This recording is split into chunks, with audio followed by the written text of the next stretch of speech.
Hello students, I am Vishali Karandikar taking 8th ICSE Biology lesson 1 and some fundamental things which we will discuss which is helpful in other lessons too. So now again we are just going to conclude our lesson first by showing some experiment and some topics which has been left. So the first one is translocation of food. Now here you all understood well that what is the functioning of the stomata, how this plant water is coming inside in the guard cell swollen up. After the swelling of the guard cell, the aperture widens and the water escapes through this aperture and goes to the atmosphere. In this way the stomatal transpiration has been done. Now here the one more very important term is left is translocation of food. Translocation of food. Up to the lesson what we have discussed, we are talking about xylem and xylem. Okay. Now we are coming to the phloem. What is the work of phloem? So here is the work of phloem. Translocation of food is done by phloem only. Now the phloem is the tissue which is work as a bidirectional. We have already seen in the slides. Fine. Now, but the point is that how we show or how we know that or how we believe that phloem is only responsible for translocation of food in whole plant body. So here is again one experiment I am showing you that I have taken one stem or one plant. Okay, this is a strong stem plant I have taken, and from here I am just removing this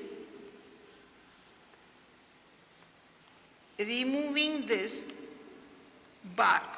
Means what I have done, up to the 5 inch I am cutting down this bark and showing xylem over here. Are you getting me? This is the same I have taken. I have marked particular area. From that area, I have taken the outermost shell or the outermost covering of that stem. Got it? Now, the plant looks like this. Maybe it is a potted plant. That is not a question, that is not an issue. Fine. Now after some times, say 8 to 10 days, because biology experiment need time. It is not quick like physics and chemistry. It needs time. After 10 days, what I have seen, see.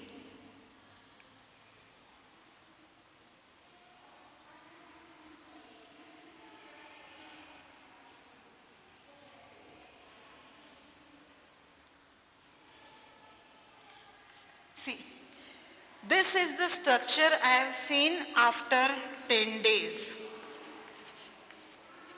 What it shows? It shows that this place I have taken the phloem out. This place is not having phloem with it. So the leaves which are making food over here, bidirectional, means they are coming down also, they are going up also for the fruit, birds and all other things. These come and accumulated over here. The food is accumulated over here. Why? Because there is no phloem over here. I have removed the phloem from that stem. And that because of that phloem is removed, this food is not transported in this part of the plant. Clearly got it? So the food is accumulated over here and the body of the plant is swollen. Because this food is not able to transport because there is no phloem over here. I have removed this phloem from this stem. So this experiment shows that phloem is a very important tissue which is transporting food to whole body. If we are removing phloem from that stem, the result we are getting in this way. The food is accumulated over here because the phloem is taken out from this stem, and because there is no phloem, the transportation of food is stuck, and that is why the phloem is also very important.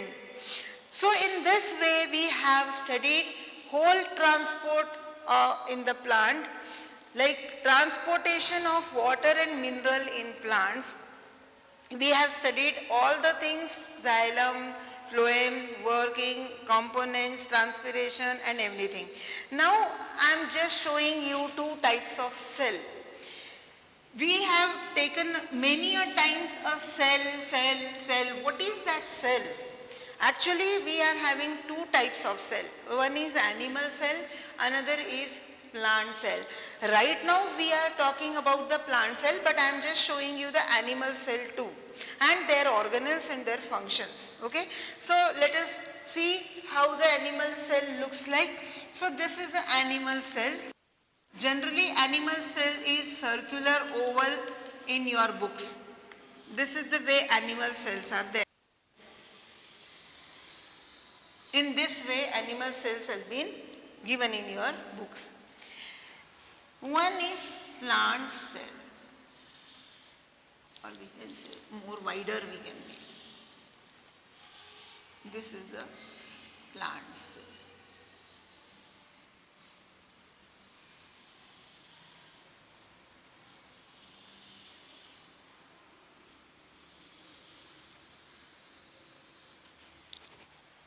Now what is the difference between the outer membrane?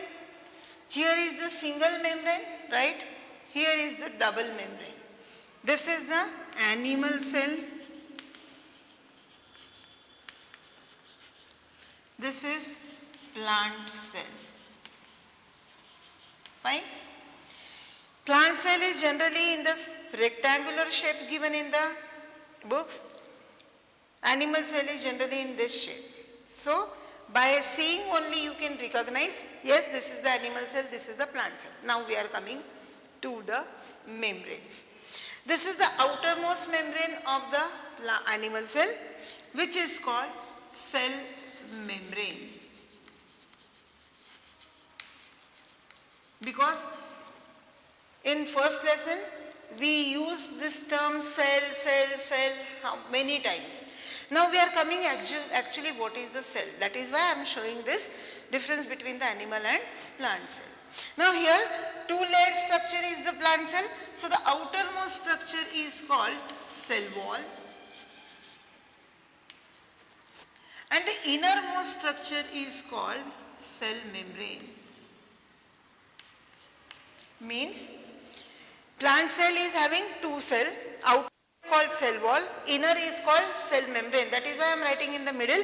That is both the whatever we are using the terms, that should be written in between here. Now inside these cells there is one circular body. This circular body is perforated. Perforated means it is having a membrane like structure. This is called nucleus.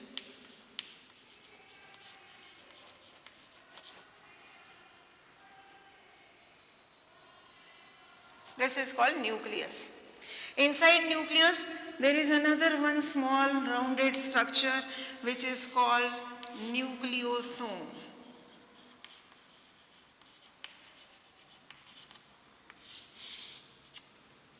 Fine. So you very well understood, this is the animal cell, this is the plant cell. Inside the plant cell there is a nucleus, inside animal cell there is also nucleus. Inside the nucleus there is again one small structure like circular structure which is called nucleosome.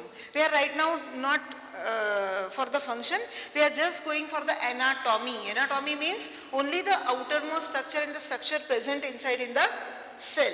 We are not going for the physiology, or we can say morphology, because we are not discussing over here functions. Okay.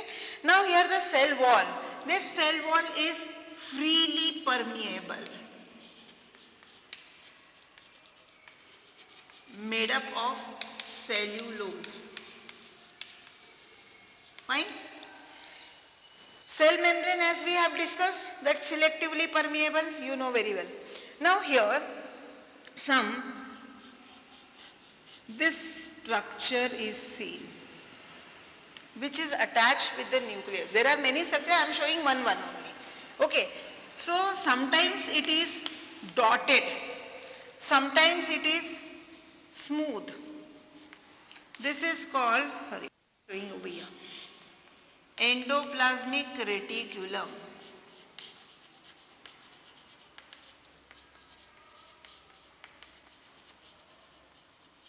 Obviously here also we are having. So both the cells are having endoplasmic reticulum. Now here why I am putting these spots over here or some granules like structure over here, because they are called a rough endoplasmic reticulum. This is called smooth. Smooth means nothing has been seen over there in this endoplasmic reticulum. Spiral structure which is connected with the nuclear membrane up to the cell membrane. Here also connected with the nuclear membrane up to the cell membrane. Here is also having endoplasmic reticulum smooth, endoplasmic reticulum rough. Now what do you mean by this rough endoplasmic reticulum? Rough means they are carrying ribosomes with them. Ribosomes are for the protein generation. See, cell is a structural and functional unit of the life. Without cell, nobody can live.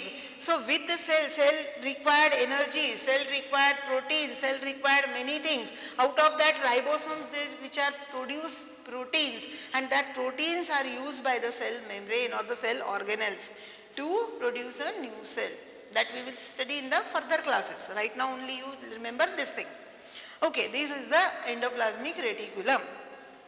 Now here in the animal cell there are some centrosome like structure which is generally seen near the nucleus, generally seen. So I am making this near the nucleus, which is called centrosome. Now I am not writing in between because centrosomes are present only in animal cell, they are absent in plant cell. Fine? So that is why I am writing centrosome.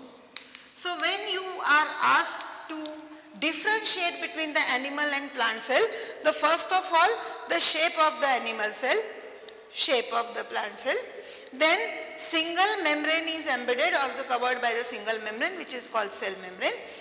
Covered by two membranes, outer wall is the cell wall, inner is the cell membrane. The first and the foremost thing about differentiation of animal and the plant cell. The second one is nucleus. I have made this nucleus at the periphery, but generally in the animal cell, nucleus is present in between. But in the plant cell, nucleus is always in the periphery. Periphery means on the side. Why? Because there is one more structure, very, whatever you can say, very distinct structure, which is called vacuoles. Vacuoles are present here also, but very few and very small in size. In some animal cells they may absent. So the vacuoles are present here also, vacuoles are present here also, but it is a very big structure, defined structure of vacuole. So this is called vacuole, and because of this vacuole, every time whenever you see the plant cell, the nucleus is at the periphery because the center part is covered by the vacuole. Here vacuoles are present, but not in a very few or very distinct structure. They are very small, scattered in the whole cell. Fine. See, we are here cell, we are studying about the cell. Whatever cell I have discussed in first lesson, this cell how looks like, that is why I am giving you this information. Now, sorry, after this, these are all called cell organelles. Endoplasmic reticulum is cell organelle, vacuole is cell organelle, centrosome is cell organelle, vacuole here, endoplasmic reticule, again the cell organelles. Now one very important thing is mitochondria. Here also mitochondria.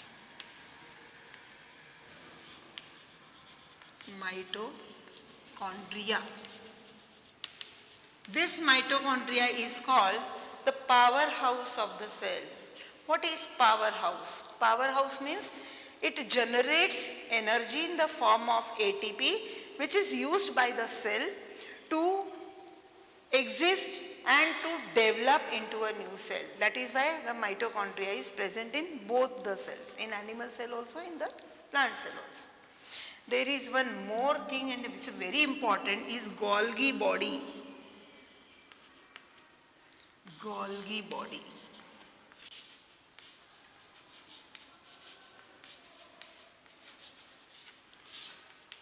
In animal cell, Golgi body is very important because it secretes some proteins and hormones in the cell. Acrosome in the sperm is released by these Golgi bodies. Here the Golgi body is also secreted some type of enzymes. Okay, so the very important organelles we have already discussed. One more very important organ is left, is lysosome. We can show it over here somewhere. Lysosome I am writing over here. Lysosomes.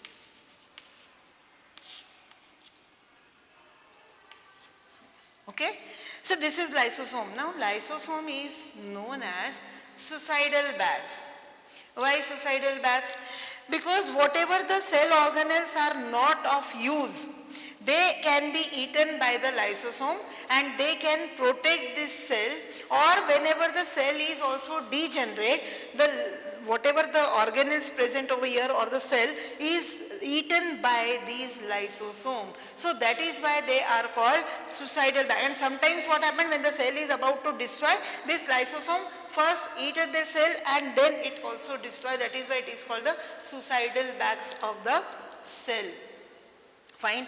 And very important thing, this whole cell is filled with some fluid-like structure which is called cytoplasm. Here is also we can see the cytoplasm. Here is the lysosome. Here is the mitochondria. Here is the Golgi body. Here are some vacuoles. Fine. Like centrosome is present in animal cell, there is one peculiarity in the plant cell too. Some plastids are present.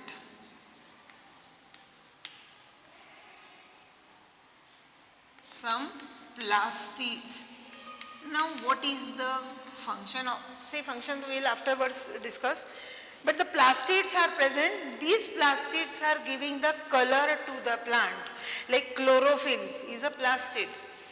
Then you can see the red, orange, yellow, purple, violet, blue color flowers, that is because plastid. Plastids is also of different types. So these plastids are the peculiarity of the plant cell which is absent in animal cell. Now according to this figure which I have drawn on the blackboard, you can see or you can definitely distinguish between the animal cell and the plant cell. Now first of all, the shape of the animal cell. The shape of the animal cell is somehow oval or circular. Shape of the plant cell is somehow rectangular. Animal cell is embedded by only single cell, that is called cell membrane. Plant cell is covered with the two cell membrane, that is the outer cell wall is the cell wall, the inner is the cell membrane. Fine. Then come to the nucleus. Inside one circular object which is a membranous, again it is a membranous, and this is called nucleus. Inside the nucleus there is one again small rounded structure which is called nucleosome. After that, coming out of the nucleus there is a fluid liquid like structure which is called cytoplasm. Here it is written cytoplasm. Fine. This inside the cytoplasm, these all organelles what we have discussed are embedded or they are present in between. So these are some small organelles of the cell which are having both the sides. Here is the endoplasmic reticulum. Function we will discuss later. Right now only the anatomy. So here is the endoplasmic reticulum, which starts with the nuclear membrane, ends at the cell membrane. It is a spiral-like structure. Sometimes it is granular, or we can say rough, because ribosomes are present over there. Some are smooth, ribosomes are absent. Ribosomes present, they are the protein synthesis. They generate protein, or they secrete proteins, they generate proteins for this cell. Centrosome is a very important structure present only in the animal cell, which is absent in plant cell. Centrosome function afterwards we will discuss.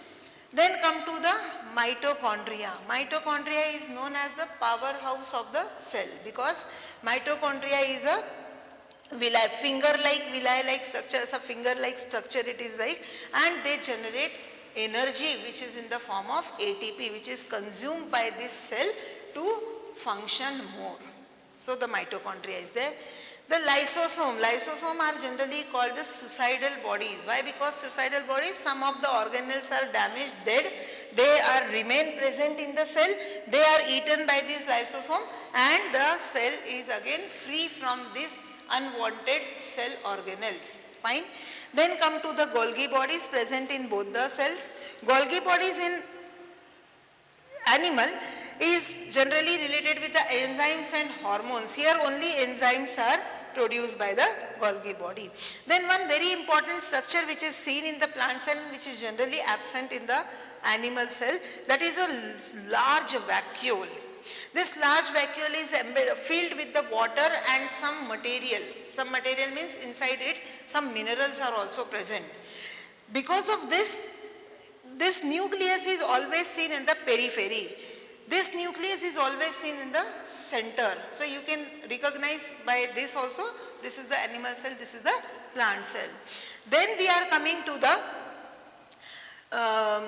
plastids. That plastids are coloration, which is generally absent, not present in the animal cell. It is a peculiarity of plastid. So about that, if we have discussed, two peculiarities of the animal cell and two peculiarities of the plant cell is, the first peculiarity is centrosome present and only cell membrane is present.